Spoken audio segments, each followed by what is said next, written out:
Good morning. I'm just pulling up my other live. Give me a second. Technology's awesome when it works. I think we're good. Okay. Well, good morning. As we are living in these unusual times, we must find ways to push past these weeds and thorns and find those roses. It's a discipline, just kind of like a workout. Sometimes it hurts, Buck up, buttercup. We got stuff to do. We need to spur one another on to greatness. The Power of the Other is a book by Dr. Henry Cloud and has some wonderful things in there about the power of the other. Dr. Henry Cloud speaks of this U.S. Navy SEAL in a training program called Basic Underwater Demolition SEAL.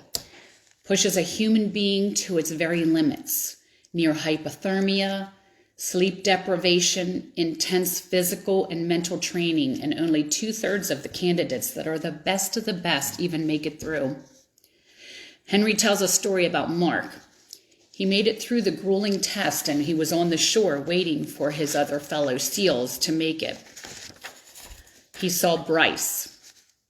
He hit the wall. In other words, his body just wouldn't move. It wouldn't push past the pain. He just stopped. But Mark and Bryce locked eyes, and he started to spur him on to greatness, saying, "Dude, you can do this. Get up. Come on."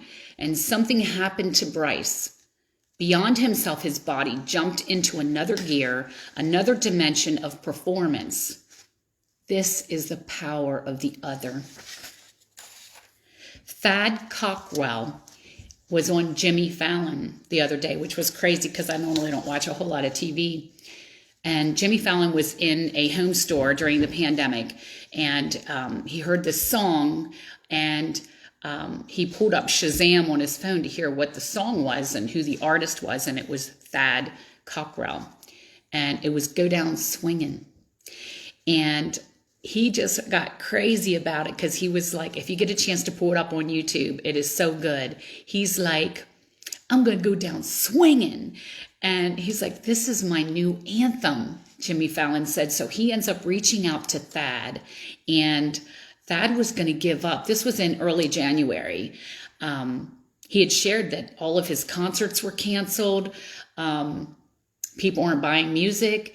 And he was like, I'm just going to quit. I'm going to quit doing music, and I'm going to get a new job, and maybe I'll make barbecue sauce. But during that show, he said that he just bawled for an hour because Jimmy Fallon had actually invited him on the show to sing this song, because we, as the world, not even American citizens, we all need to go down swinging, that we're going to give it everything that we have to get through these difficult times. Philippians 3:13 says, forgetting what is behind and straining towards what is ahead. This is the thing, yesterday, don't use up too much of today because of yesterday. We all have to discipline ourselves not to do that. We have people that weave in and out of our lives. This is just the way it is. We have a season, a reason, a lifetime. Some leave footprints on our hearts, and in this season of change for me, I'm doing all that I can to engage in my moments, to bask in them, to embrace them. It's like I have new eyes and new ears, learning new things about people in my life that I never knew. For instance, I had someone this week that I've done his hair for over 40 years, and he just shared with me about an Eagle Scout that he had as a leader when he was 13 years old. This scout leader just spurred him on to greatness. He believed in him. He invited him to do some different things and pushed him, even though he explained to me how he was a very hard-nosed kid. He was raised in a difficult neighborhood, and this person chose to love him and push him, and he went on to do amazing things. And he passionately shared the story with me. And with me doing his hair for over 40 years, and I never heard this story, just touched my heart, because he had somebody that significantly impacted his life when he was 13, and now he's in his 90s. And the gentleman followed through to make sure that those things came to pass. So this is timeline. We all have aha moments that occur along the way. When I was 18 years old, I was working for Candigo Hair Salon at the Bon-Tons downtown. And as you know, Bon-Ton downtown closed. I went to the Bon-Ton Candigo Salon over at the North Mall. It closed. And then I went out to the York Mall and I meet Jean. And Jean is a very strong personality. And as soon as I walk in there, now I already had a full clientele. I was very busy. I was bringing money. And she goes, you're going to have to do something with that. And she was talking about my hair and what I was wearing and stuff because I never really put myself together professionally. No one had ever really taught me that. And so she grabs me by the hand and she takes me down into the York Mall. And she says, do you want to look like that? And I was like, oh my gosh, I did look like that. And I had a choice right there to take it or leave it. It was just one of those things that Jean was the power of the other at that time for me to say, buck up, Buttercup.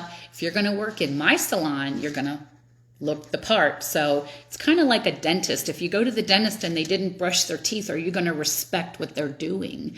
But I had to learn.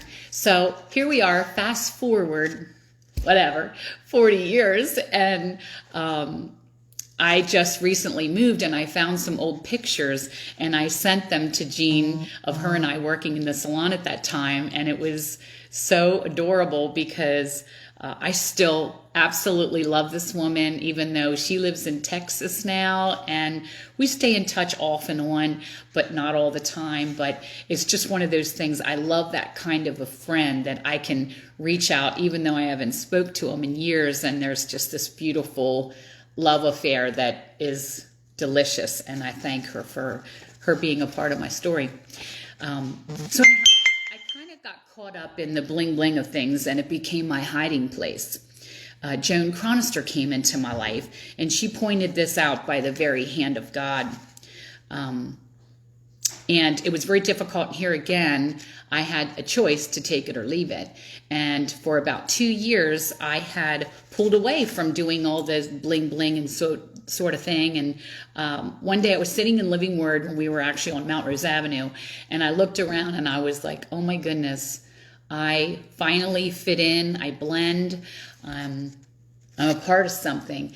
And the Lord spoke very loud and clear to me. And he was like, okay, you go ahead and do you, Brenda. And I am now allowed to do these things with my sparkle and the things that I love, but it's no longer my hiding place. And I would absolutely, certainly hope, no matter who you are, that if you know anything about me, that it's not that I'm ever trying to prove anything to anybody. It's just something that I enjoy as a child of God. And I'm a free woman because of Joan Chronister having the courage and the boldness to point that out to me. Appreciate that friend in my timeline. So then we have Joan Wilt that pointed out the pie of life to me. And we are all built to be servers, to serve one another. And I love to serve. It's definitely a part of my makeup. And so she talked about your pie. It's kind of like when you see it and you have a piece of pie for your family and for your work and, cleaning your house or whatever. You have a pie of time, and you have to make sure you give yourself a piece of pie, because if you don't, you're not going to be good for any of those things. And I was kind of not giving myself enough of a pie piece, so I began to be aware of taking care of myself healthily, body, soul, mind, and spirit, so that I will be better for everyone else. So as I'm going through these changes, I thought about Joan as I met a new friend, Julie, that shared her passion of photography. It inspired me to give myself a gift. So I actually went through some research and stuff through her advice, and I bought myself a camera. And I'm going to be opening that today, as a matter of fact. And I am obviously going to be using that and sharing my gifts and talents for others in days and weeks and months and years to come.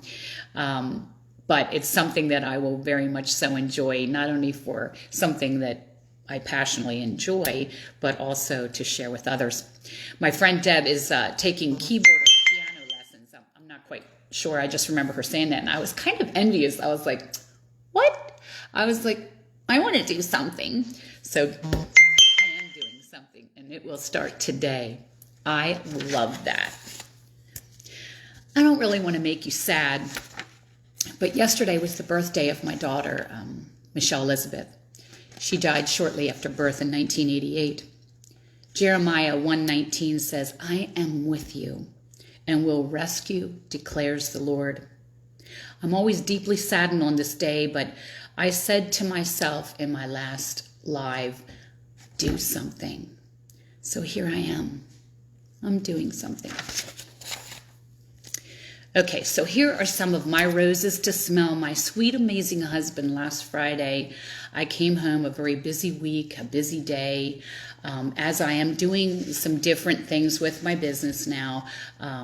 It's an upper body thing, so sometimes my shoulders and my upper body is uncomfortable. So I walk in the door and he immediately has a hot pad ready for my shoulders and a meal prepared that we shared together to end a very busy service day. And I love this man. We are going to be married for 40 years, and I wouldn't be who I am if I didn't have him in my life. Thank you, Tim Deal.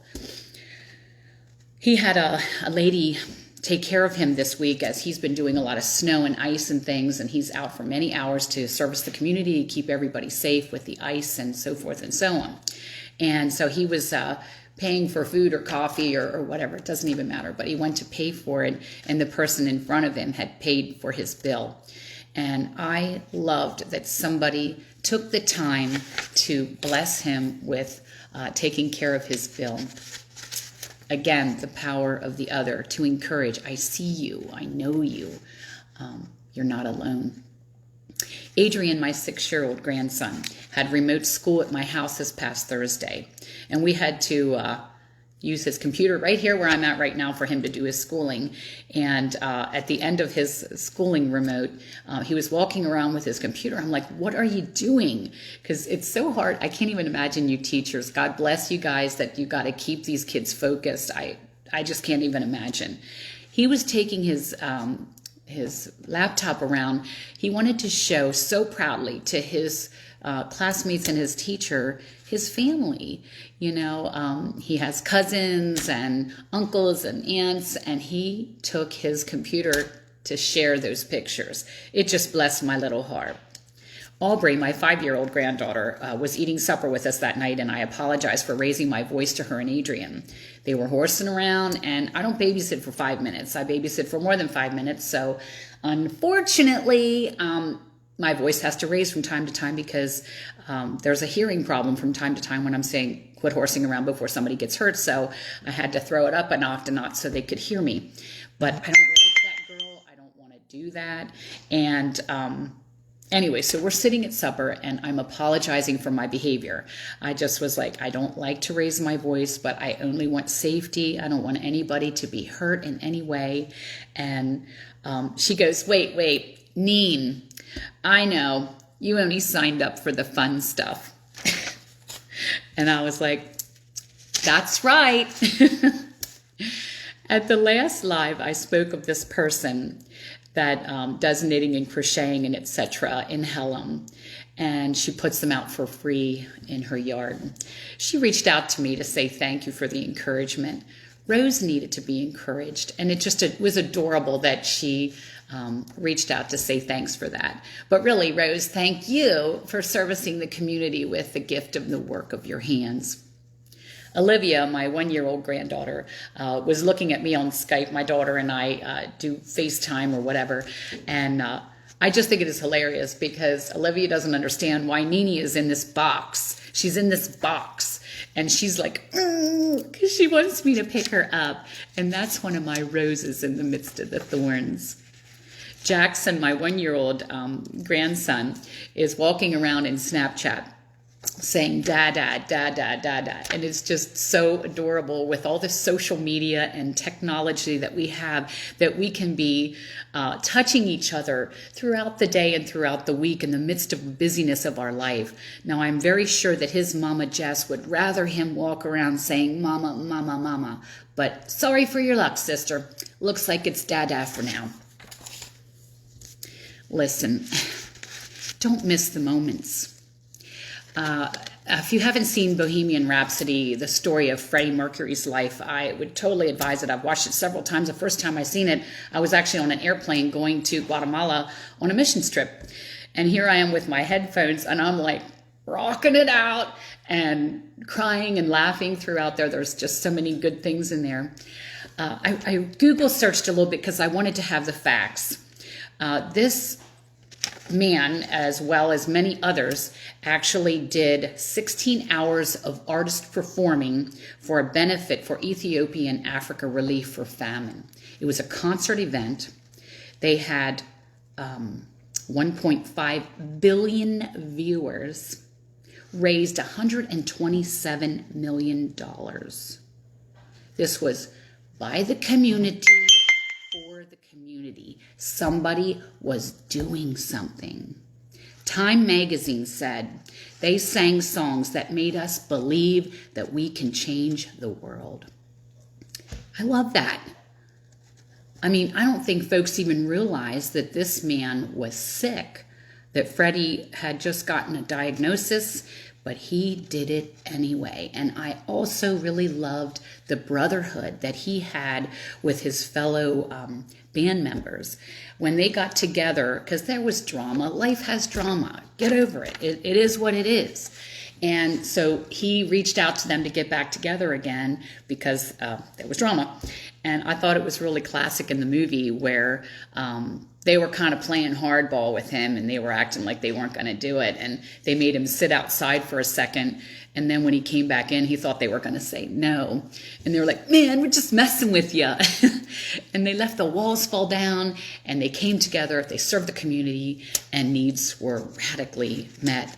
And yes, we are the champions. My question to you today is, where do you see a need around you?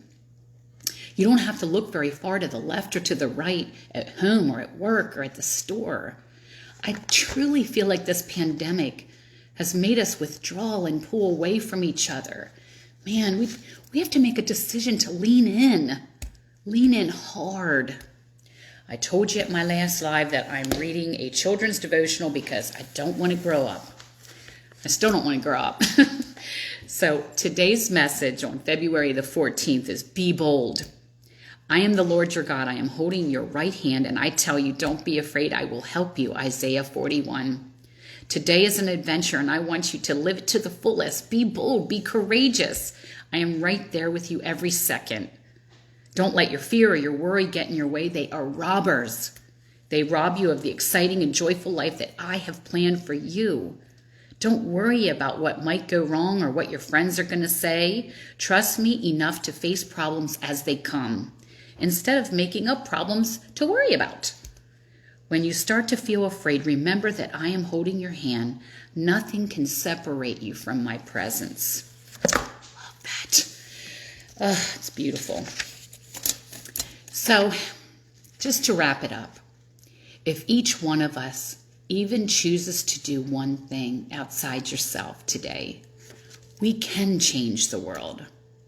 My song of the day is available by Elevation Worship. If you can get a chance to pull it up on YouTube, please do it, because I want for myself as well as for you to say, yes, Lord, I am available to pay for that coffee for the person behind me, or to encourage somebody, sending a letter, sending a text, a Snapchat.